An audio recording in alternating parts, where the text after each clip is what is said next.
pessoal, eu sou a Cíntia da Livros e Montanhas e hoje eu vim falar de uma leitura que eu fiz recente de um livro que foi recomendado pela Rosângela Gelli, uma amiga minha.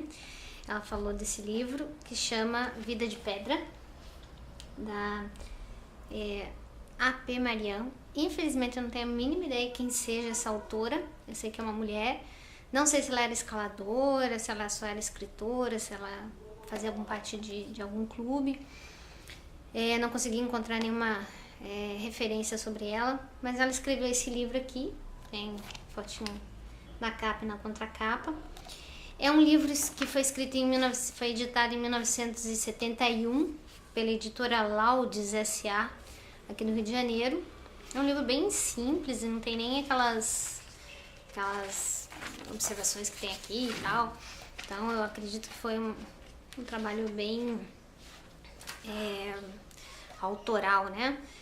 E o livro não é bem um livro de história, não contém uma história em si, né? O que a Marian fala aqui? Ela fala um pouquinho sobre o que era ser montanhista na década de 70, né? 40 anos atrás. E é interessante que é como se fosse uma pequena janelinha onde você pudesse enxergar como eram as coisas naquela época.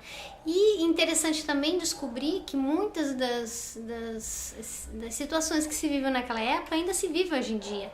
Como, por exemplo, as inúmeras perguntas exóticas que as pessoas mais leigas fazem para os escaladores e os montanhistas, né?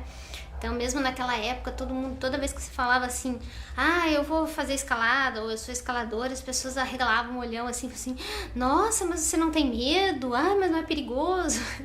E é muito engraçado isso, porque até hoje as pessoas acham que a escalada é um esporte extremamente perigoso, que só maluco, só suicida. E não é bem assim, né, gente? O esporte é um esporte saudável, como qualquer outro esporte radical. Mas é interessante ver que não mudou muito a concepção que as pessoas têm do que é montanhismo. Nesse livro ela fala um pouquinho sobre um clube excursionista. Eu não consegui identificar muito bem qual foi. Não sei se foi do Clube Excursionista Brasileiro ou Petropolitano. Eu sei que é um clube aqui do Rio. Eu acho que é só do Rio, não é nem o Petropolitano. Deve ser o brasileiro ou o carioca. E ela fala uma coisa que também foi surpresa pra mim, que na época eles tinham um campo-escola onde eles treinavam os guias, que era em Cascadura, que é um bairro aqui do Rio de Janeiro, que hoje em dia ninguém mais escala lá. Infelizmente o local foi tomada pela favela, então ninguém mais vai para aquela região, mas era um lugar bem legalzinho. Então aqui tem algumas fotos que mostram o pessoal treinando nesse lugar, nesse campo-escola. Claro que fotos preto e branco. E ela fala um pouquinho sobre o programa de guias que existia no clube, né? Como é que se formavam os guias, tal, todos os exercícios, as provas que os alunos tinham que fazer para serem guias do clube, né? E ela também fala de um clube que ela não especifica qual é. Eu não tenho muito conhecimento dos clubes aqui do Rio, porque eu sou curitibana, né? Então eu não tenho muita noção. Mas eu não sei especificamente qual clube que ela tá falando aqui. Mas era um clube que tinha, pelo que entendi, um diretor técnico que tinha um apelido de Jajá, né? Quem é o escalador mais antigo, com certeza deve saber quem é. Infelizmente eu não sei. Se alguém souber, por favor, deixe aí nos comentários, que eu fiquei bastante curiosa. E aí conta algumas histórias desse Jajá, né? Dentro do clube, conta algumas excursões que fizeram. E conta também uma situação que o Jajá ele tinha um grupo de alunos que estavam, jovens, bem jovens, que estavam se formando no curso de guia do clube. E um dia, sem autorização do clube, nem do Jajá, nem de ninguém, eles resolveram que iam fazer uma expedição ao Dedo de Deus. E, como se isso já não bastasse, eles aproveitaram para levar um gringo, né, um estrangeiro, que tinha aparecido no clube e que o sonho dele era escalar o Dedo de Deus. Só que o coitado do estrangeiro, ele nunca tinha escalado na vida dele, né? Ele era um adido cultural dos Estados Unidos, se eu não me engano. Então ele era um diplomata, né? E esses jovenzinhos resolveram que iam levar o cara, aproveitando que o cara tinha um carro para levar todo mundo, né, pro Dedo de Deus. E foram pro Dedo de Deus. O detalhe é que nem o adito, o Mr. Robert, sabia falar um A de português e nem eles, os meninos, sabiam um A de inglês. E levaram o menino para escalar o dedo de Deus, né? Então, imagina. Eu sei que daí eles subiram pela via que chama Belcaut, que tem um trecho de uma chaminé que é totalmente no escuro. Sim, é um breu total. E nesse trecho, como o Mr. Robert nunca tinha escalado na vida dele, ele teve muita dificuldade. Ele não sabia como se escalava uma chaminé, né? E para os meninos explicarem para ele como é que se escalava uma chaminé se eles não falavam inglês, né? Aí, de repente, um dos meninos me tira do bolso um dicionário e eles pegam a lanterna, a única lanterna que eles tinham, para olhar no dicionário, ver se eles conseguiam encontrar as palavras para poder explicar para o Mr. Robert como é que ele fazia para subir a chaminé. Muito bem.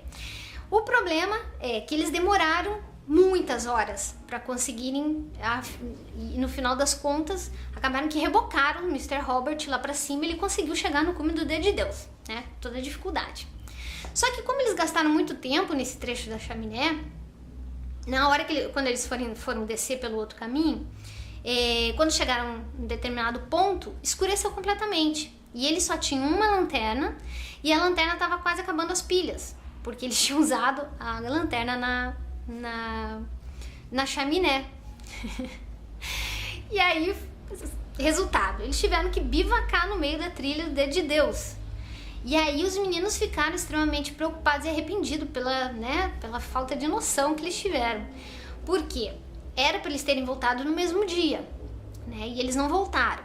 Então imagine, um grupo de jovens, né, montanhistas, praticantes de montanhismo, levam um adido cultural, né, dos Estados Unidos lá pro meio da serra, pro meio do nada, na década de 70, que é a década da ditadura ainda, né?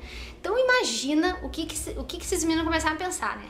Eu falei assim, ai meu Deus do céu, agora esse homem não me volta pro Rio de Janeiro, né? E vão pensar que a gente sequestrou o cara. Então eles passaram uma noite assim, infernal, morrendo de medo que o DOPS aparecesse de repente do meio do nada, né? E prendesse todos eles, e até eles explicarem que eles não estavam raptando o Mr. Robert nem nada, né? E o Mr. Robert tava lá curtindo na maior, assim, tava adorando a aventura, né? Só que eles não se comunicavam, porque um não falava a língua do outro, então, enquanto os meninos ficavam neuróticos, preocupados de um lado, o Adido tava todo feliz que ele tava lá, né? Mas ficou quietinho lá no canto dele, que ele não queria atrapalhar, tal, não sei o que ele já tinha dado trabalho, não. Quando eles voltaram pro Rio, claro, os meninos levaram um sabão do pessoal do clube, né? Porque onde já se viu que isso era um absurdo, eles não podiam ter feito isso, tinham que ter avisado, não. E aí eles estavam todos preocupados com a reação, né? Que o Mr. Robert provavelmente ia lá e eles achavam que o Mr. Robert ia denunciar eles pra polícia, ia reclamar, fazer um escarcéu, porque ele passou a noite, né, ao relento e não sei o quê. E de repente me chega o Mr. Robert no clube, naquela reunião especial que eles estavam fazendo com os guris, né? Que eles estavam até pensando em expulsar os meninos do clube e tal, não sei o quê. E aí todo mundo ficou tenso, né? Falei assim, e agora? Né? Chegou o Mr. Robert e o intérprete. Só quando o intérprete falou que o Mr. Robert estava lá pra dizer que realmente ele tinha adorado a aventura e tal, não sei o quê, que aí todo mundo respirou aliviado. Inclusive o Jajá.